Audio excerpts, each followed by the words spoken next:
해리포터는 마법 세계 내에서 매우 유명했다.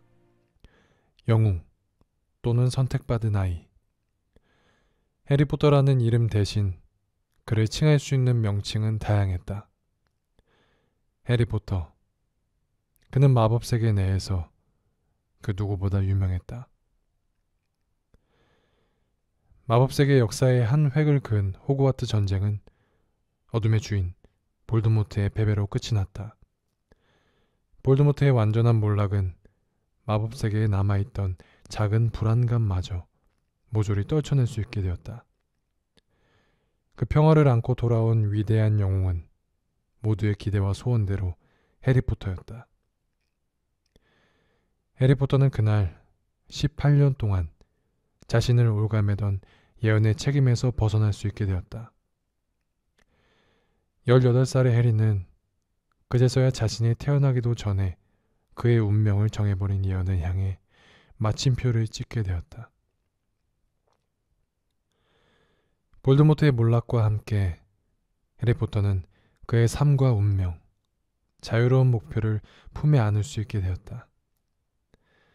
그 어떤 이의 기대와 상관없이 그의 결정에 누군가의 목숨이 정해지지 않고 더 이상 죽을 수도 있다는 사실이 두려워 머릿속을 헤집는 감정에 시달리지 않아도 된다.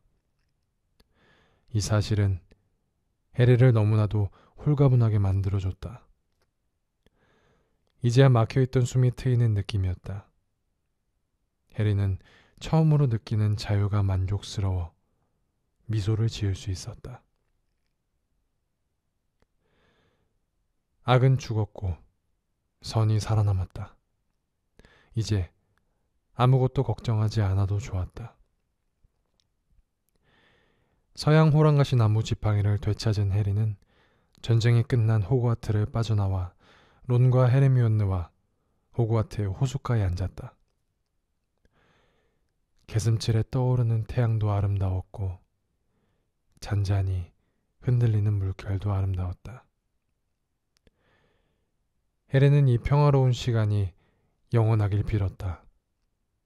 마음은 고요하게 가라앉았고 뇌를 찌르던 폭풍우는 그쳤으니까.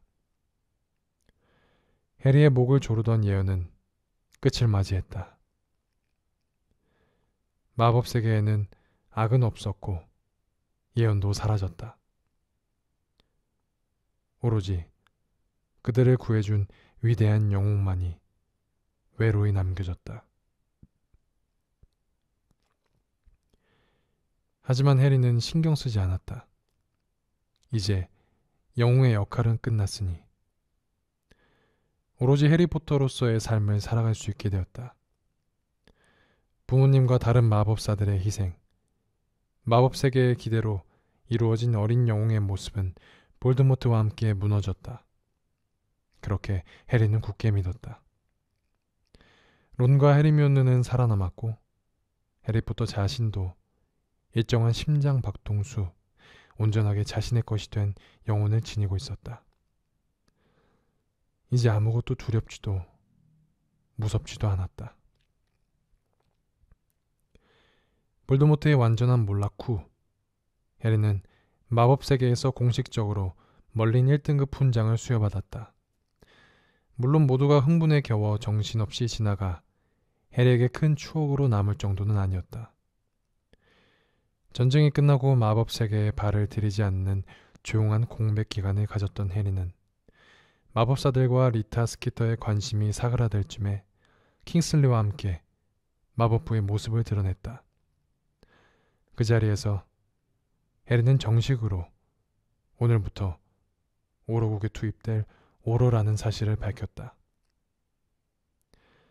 마법 세계의 역사 중 깊은 암흑기에 몰려있던 한 세기의 평화를 이룬 영웅이 오로의 자격으로 새로운 귀환의 탄력을 받은 마법부는 잠시 늘어졌던 활동을 다시 재개했다. 해리가 오로가 되면서 평소보다 지루한 분위기였던 오로 사무국은 호그와트 전쟁에서 운 좋게 빠져나간 일부 죽음을 먹는 자들을 잡아들이는 것을 목표로 두고 활동을 시작했다. 해리는 죽음을 먹는 자들을 제외한 다른 크고 작은 사건에도 가장 열정적으로 임했다. 딱히 정의감 때문이 아니었다. 볼드모트를 죽이고 모습을 감췄던 해리는 자신이 속해 있는 세계의 존재를 알게 된 후 그의 미래는 오직 볼드모트만이 있었기 때문이었다. 언젠간 죽여야 할, 그렇지 못한다면 자신이 죽어야 하는. 해리는 오직 생존을 위해 18년을 마법 세계의 꼭두각시처럼 움직여야 했다. 그렇기 때문에 다른 목적을 찾을 시간적, 심리적 여유 따위는 애초에 해리에게 주어지지 않았다. 해리는 살고 싶었고 그렇기 위해선 반드시 죽여야만 했다. 볼드모트를. 인생의 목표였던 볼드모트가 사라지고 나자 그는 자유로움과 동시에 이유를 알 수 없는 불안감과 공허함에 시달려야만 했다. 마치 그것이 운명이라도 되는 것처럼. 목적이 없었기 때문에 더 이상 어디로 가야 할지를 모르기에 해리는 방황할 수밖에 없었다. 해리는 연인 사이인 론의 동생 지니와 헤어지고 헤르미온느와 론과의 연락까지 끊어버린 깊은 잠적 기간 동안 방황의 연속이었던 해리를 위해 오러를 권한 건 킹슬리 샤클보트였다. 공허함에서 벗어나는 것이 간절했던 해리는 그의 제안을 덥석 받아들였고 얼마 지나지 않아 정식 오러로 모습을 드러낼 수 있게 되었다. 이 일을 누구보다 빨리 예언자 일보에 실은 사람은 옛날부터 해리를 끔찍할 정도로 좋아하는 리타 스키터였다. 영웅의 기환, 오러 해리포터. 잠적한 영웅, 오러의 모습으로 돌아오다. 모두가 아는 우리들의 어린 영웅, 해리포터는 어엿한 성인 마법사의 모습으로 마법부의 모습을 드러냈다. 현 마법부 장관 킹슬리 샤클보트와 함께 나타나 공식적으로 해리포터가 오러국에 속한 오러임을 선언했다. 모두가 아는 호그와트 전쟁 직후 마법부 장관으로 임명된 킹슬리 샤클볼트가 바꾼 정책으로 해리포터는 합법적으로 오러가 될 수 있었다. 예언자 일보의 첫 장을 장식한 기사 옆에는 대문짝만하게 해리가 어색하게 웃는 모습이 인쇄되어 있었다. 리타 스키터의 활약으로 의도치 않게 화려한 기환을 해버린 해리는 다음 날부터 오러 사무국의 망토를 입고 정식 출근하기 시작했다. 잃어버린 무언가를 채우기 위해, 허전함을 채우기 위해서 해리가 할 수 있는 것은 오러국으로 들어오는 모든 인물을 열정적으로 뛰는 것밖에 없었다. 영국 킹스 크로스역 부근 길거리에서 마법이 감지되었습니다. 먹을 주점에서 대판 싸운 마법사 2명을 잡고 돌아온 해리는 이어지는 보고에 눈을 위로 굴렸다. 출동하겠습니다. 해리가 딱딱하게 답하고 동기 오러 몇 명과 함께 이동을 시작했다.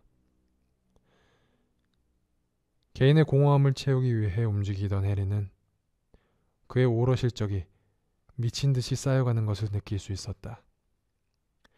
그 반동으로 마법 세계는 해리포터로서의 공로와 2년간 오러 실적으로 따져 오러국의 국장이 되길 소원하자 해리는 한치의 망설임도 없이 오러라는 직책을 곧바로 손에서 놓아버렸다.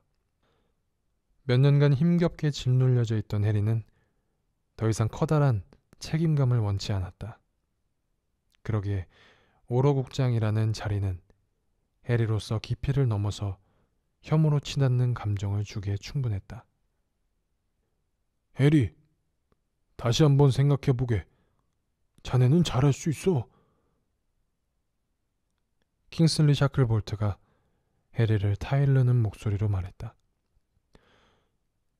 아니요, 전 못해요. 책임을 지는 건 이제 신물이 난단 말입니다. 해리가 잔뜩 흥분해 언성을 높였다. 이게 절 부르신 이유라면 이만 가보겠습니다. 앞으로 오로국으로 출근할 이유는 없겠네요. 도망치듯 오로국을 뛰쳐나온 해리는 로비에서 자신을 아는 채 하는 다른 부서의 여직원 메리세레티를 무시하고 곧바로 자신이 아는 술집을 떠올리며 몸을 빙그르르 돌려 순간이동을 했다.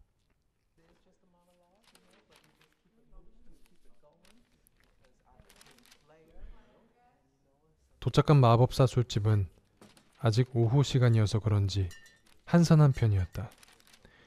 해리는 빠른 걸음으로 제일 구석에 있는 룸을 잡고 머리에서 제일 먼저 생각난 술을 주문했다. 해리! 오러를 그만뒀다고? 진심이야? 헤르미온느가 양피지로 된 편지를 흔들며 어이가 없다는 듯이 말했다. 그녀는 오늘이 만우절인지 집에서 달력을 5번이나 확인하고 나온 후였기 때문이다. 헤드위그를 대신한 부엉이를 받고 찾아온 그들은 조용히 해리 주위에 둘러앉았다.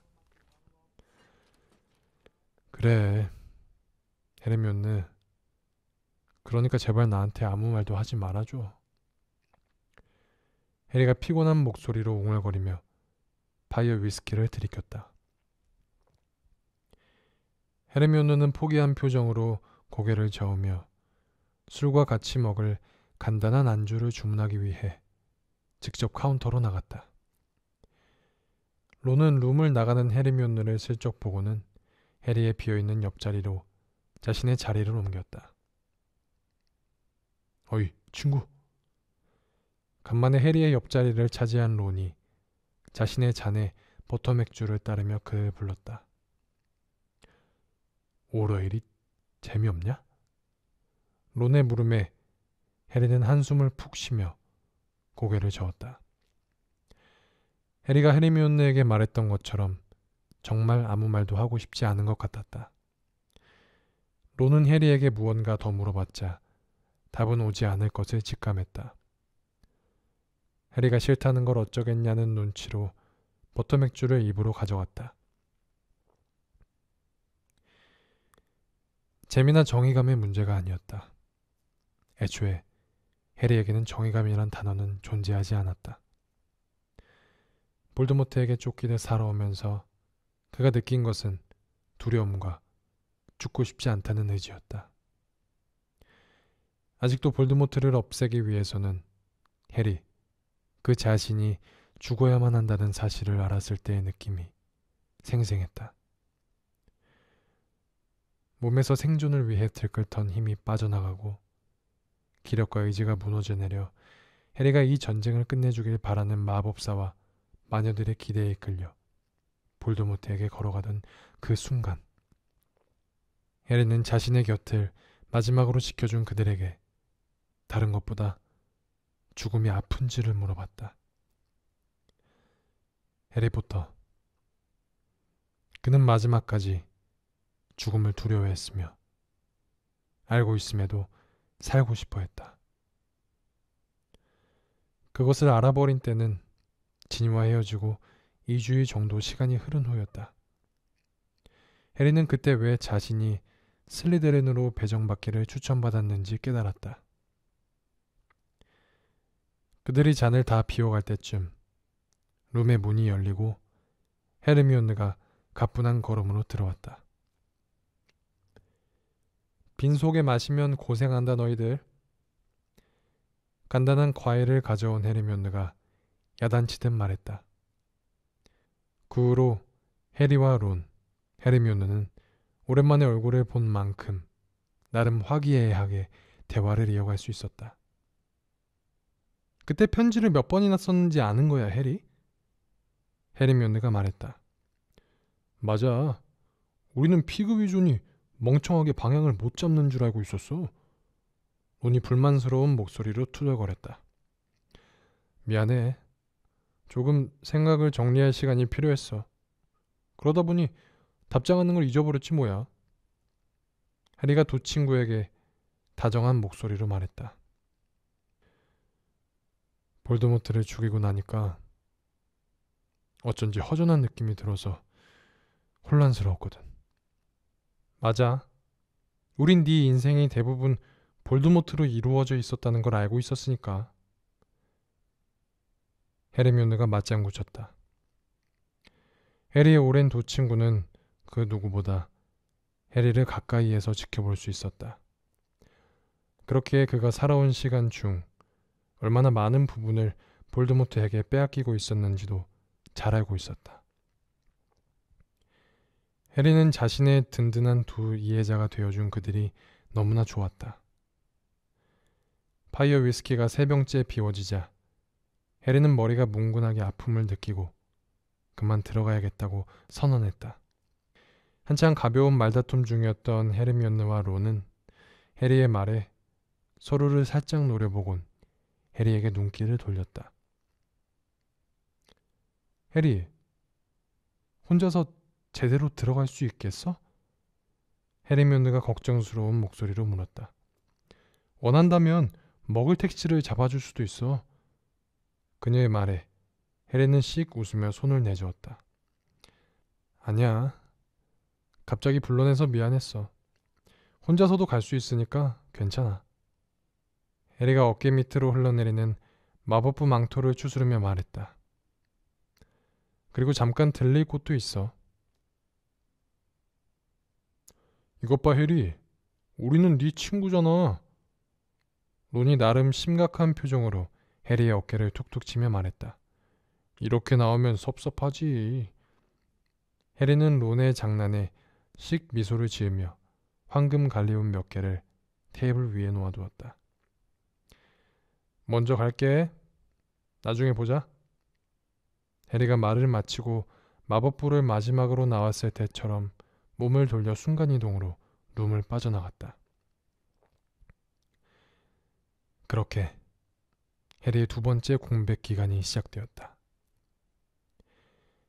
해리의 연락이 2번째로 끊기고 난 후 한 달 동안 마법부부터 헤르미온느까지 어떻게든 소식을 들어보려 노력했다. 하지만 그의 흔적을 찾기란 폭탄꼬리 스크루트를 얌전하게 길들이는 것만큼이나 어려운 일이었다. 특히 이번엔 그 기간이 길어져 어떤 마법사나 마녀들은 그가 죽었을 것이라고 소문을 퍼뜨리기도 했다. 해리의 죽음에 관한 헛소문을 접한 리타 스키터의 소설 같은 이야기가 난무하는 기사는 예언자일보에 여러 번 심심치 않게 오르내리기도 했다. 처음엔 그녀의 기사를 가짜는 헛소리로 인식하는 마법사들도 많았지만 해리의 잠적 기간이 점차 길어질수록 마법세계의 영웅 해리포터가 죽었을지도 모른다고 입을 여는 사람들이 늘어갔다. 해리의 죽음으로 마법세계가 뒤숭숭한 가운데 퀴디치 월드컵의 개최 날짜는 코앞으로 다가왔다. 론과 헤르미온느와 헤어진 해리는 그리몰드 광장으로 들어가는 샛길에서 나타났다. 순간이동 특유의 온몸을 꽉 조이는 듯한 이동이 끝나고 해리는 천천히 숨을 내쉬었다. 동그란 태의 안경을 고쳐 쓴 해리가 늘 품에 넣고 다니던 투명 망토를 꺼내 뒤집어 썼다. 모습이 완벽히 가려졌는지 확인한 그는 피델리우스 마법으로 감춰진 그리몰드 광장 12번지를 찾아 걸음을 옮겼다.